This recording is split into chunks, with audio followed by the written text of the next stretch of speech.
Welcome back to part 2 of Caroline Ellison's testimony. She made this testimony all day today. Some interesting things came out. For example, FTX bribing the Chinese government because the Chinese government had locked up about $1 billion in a wallet. And Caroline even said they tried to use prostitutes to try to access that money. Pretty bizarre stuff. She also cried a bunch while testifying, and despite sitting just feet away from Sam Bankman Fried during the whole financial crypto trial, apparently they never made eye contact. Pretty interesting. She even talked about Scam Sam's crazy hair. Apparently it was good for business. Of course, it's also undeniable that Caroline is looking mighty rough. She looks like she's aged 20 years. It's pretty drastic. I guess she hasn't been getting any beauty sleep. You can never please everyone. Anyways, moving on. Let's get right into it. Okay, so she's now back on the stand. She is being asked to describe, they have some chat messages up they're displaying as part of evidence, of course, and they're talking about loans. Prosecutor asking, what is a USD return? She replies saying, this is a return to US dollar loans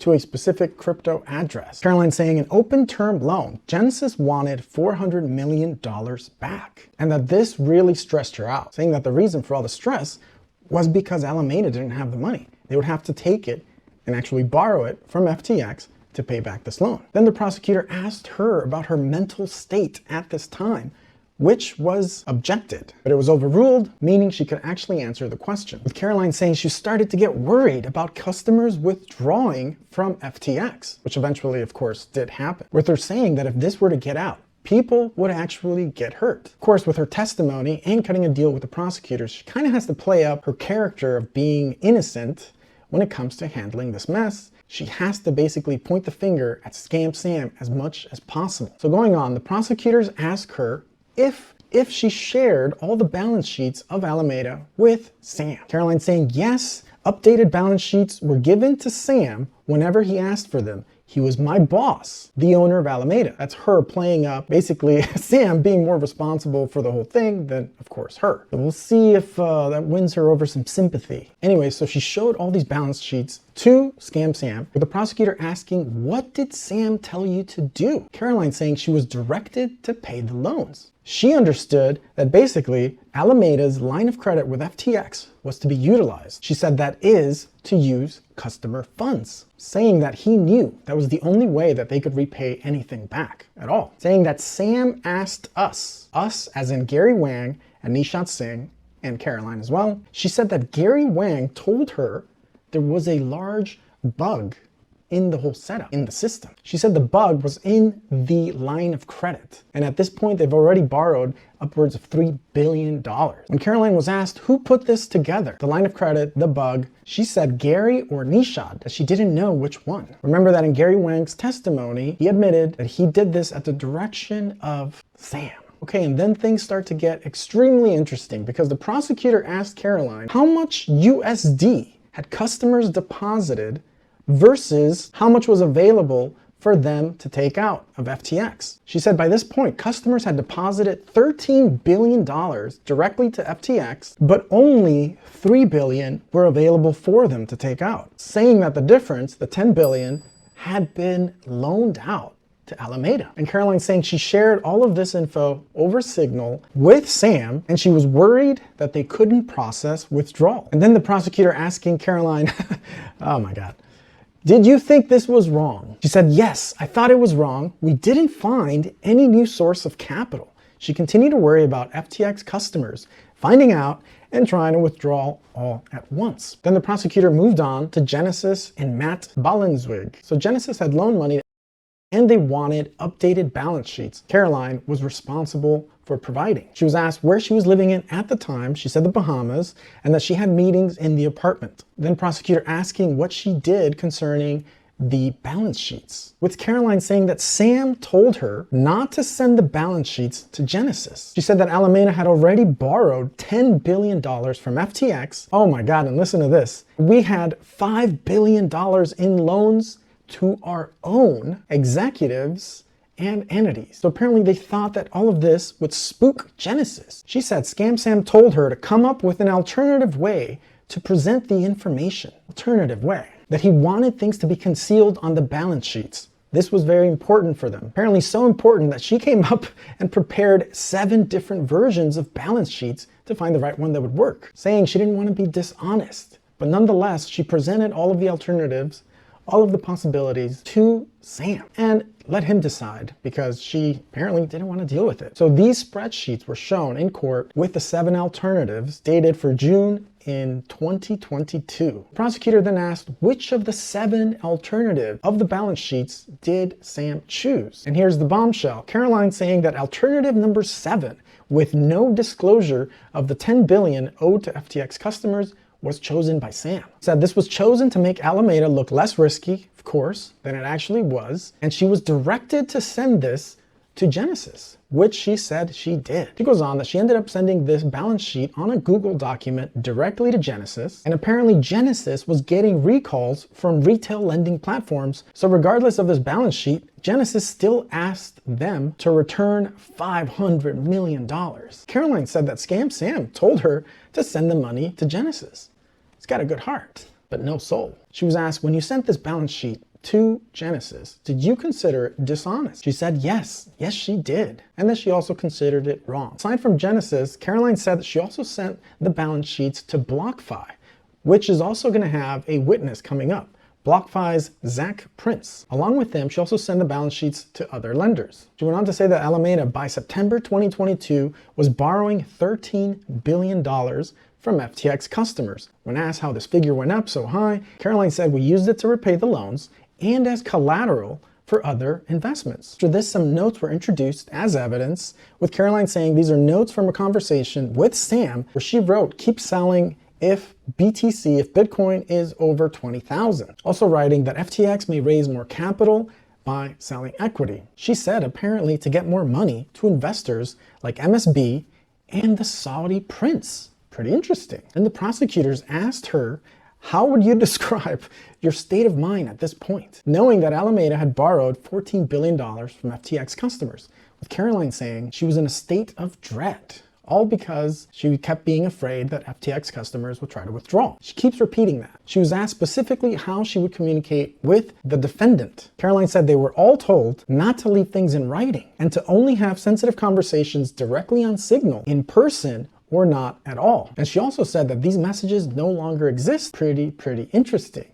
What did Sam know? They show an example of the messages when she was asked, what does it say? She said, Sam Bankman Fried set the disappearing message time for 1 week. When asked if they all spoke in coded terms, Caroline said yes, saying when we gave a large bribe to China, our accounts were frozen in a money laundering investigation. Holy smokes. Pretty funny she used the word bribe there. When asked how much did the Chinese freeze, she said $1 billion were frozen by the government, adding that Sam wanted to find ways to address it. And when asked how it all went down, how it was unfrozen, she said specifically Alameda paid a bribe to government officials. When she said that, Sam's lawyers objected and it was sustained, meaning it was struck out and that jurors can't use it. I would think that's pretty useful info for the jurors to know. She was asked who was involved. She said somebody named Constance and David Ma. They were Chinese and they tried to hire a lawyer there, but that didn't work. And when they tried to use other people's accounts, other locals around there, to access the accounts, she said that didn't work either. With Caroline saying David Ma said we should try his way to unfreeze the accounts,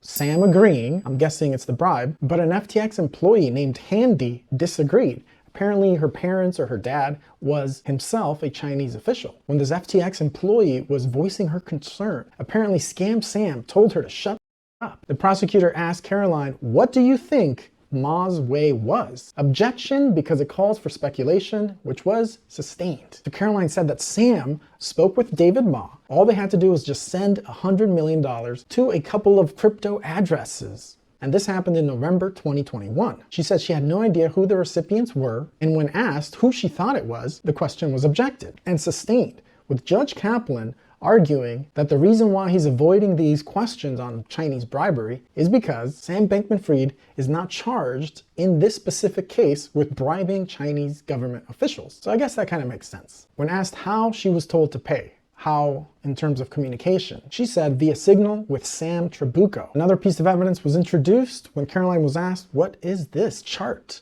Caroline said, Sam wrote that Handy, the person, the girl with the parents who were Chinese officials, who he told to shut the fuck up, he said that she was being, and going on to ask if her father had turned them all in.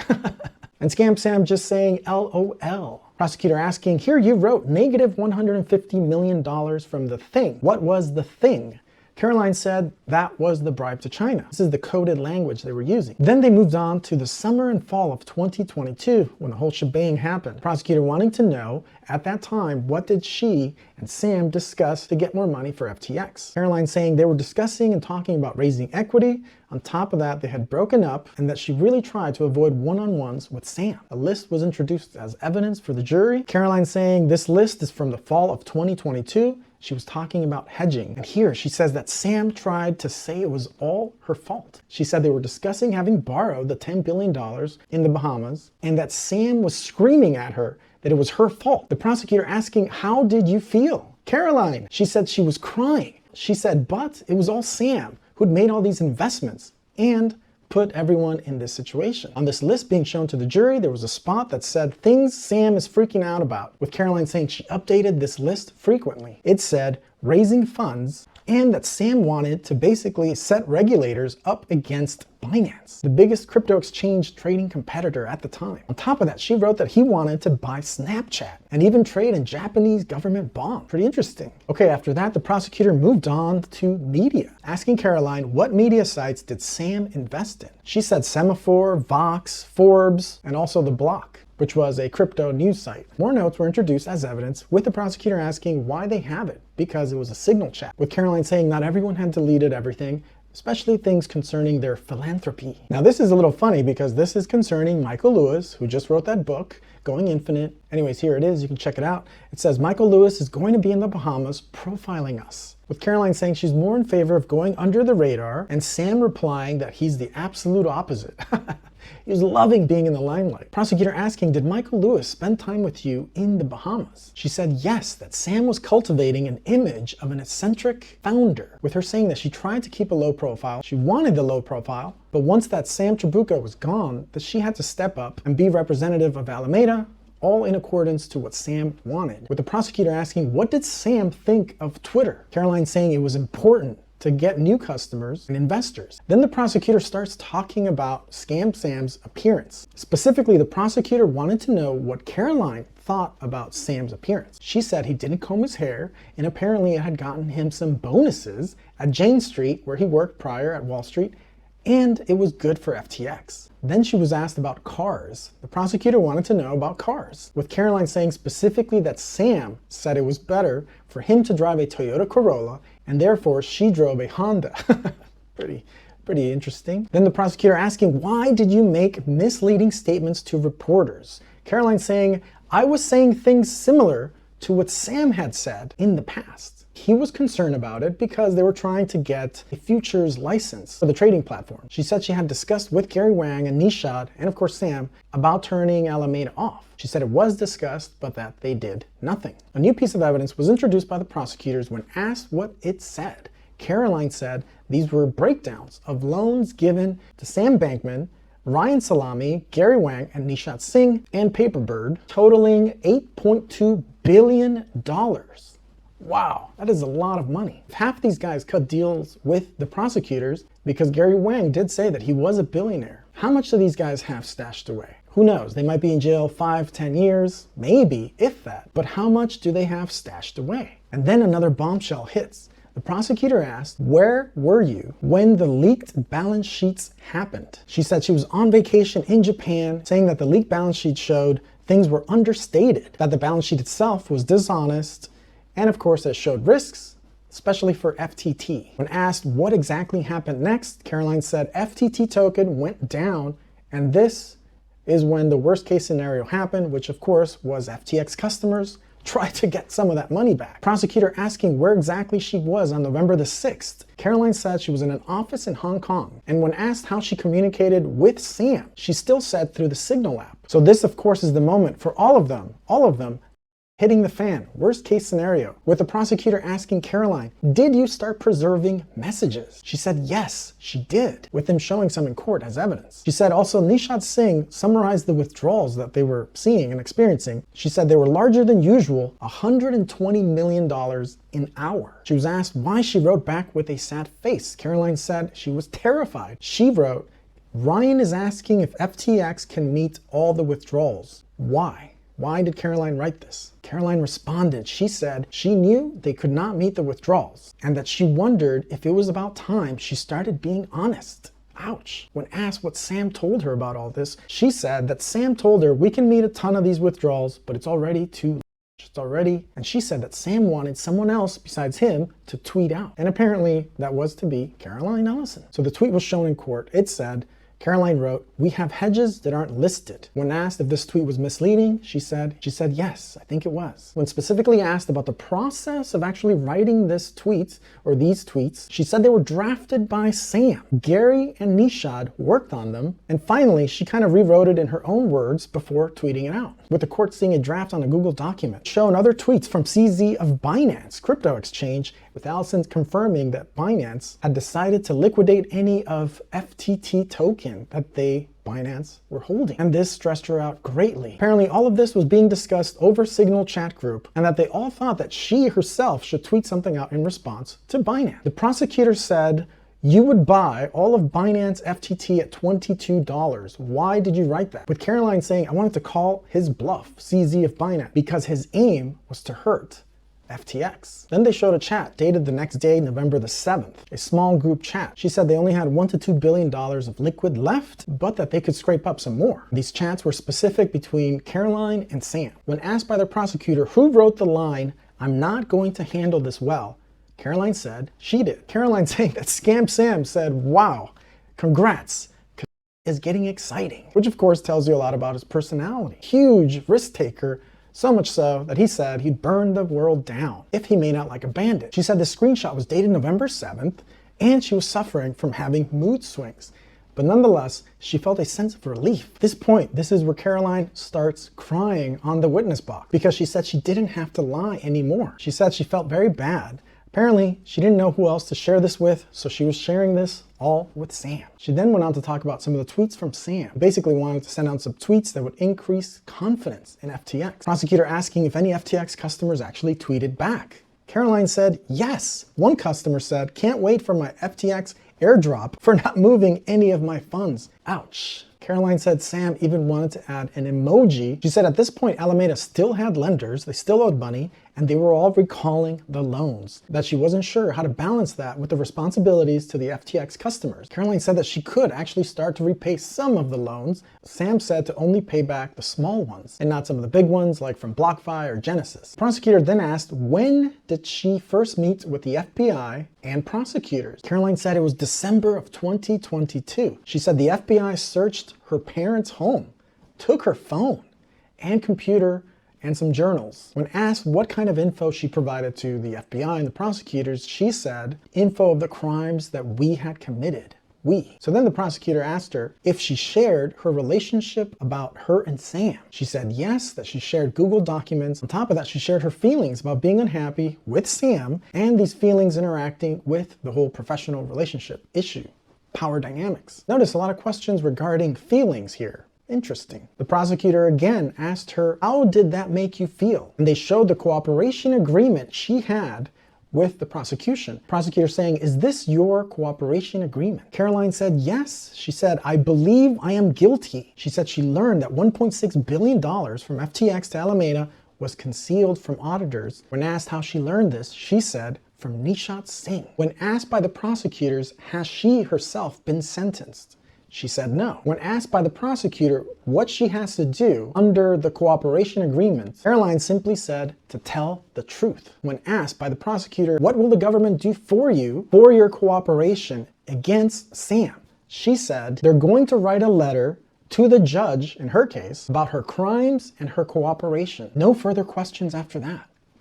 Very interesting ending there. So after those questions from the prosecutors, it was the defense lawyers, it was Sam's defense lawyers' turn for cross-examination. They asked her just a few questions. Okay, at this point, Judge Kaplan basically stops the cross-examination. They exchange questions and requests with each other, and that means Caroline Ellison has to be cross-examined tomorrow. So if Sam's defense lawyer is arguing that maybe there was confusion as to things labeled, not labeled, and all of these funds intermingled prior to 2022, he's likely to make a case for mismanagement and basically a giant mess that nobody at Alameda ever took care of. Interesting approach. But anyways, pretty interesting stuff today from the beautiful Caroline Ellison. All right, guys, well, always great spending time with you. Thanks for watching. Do smash that like if you haven't.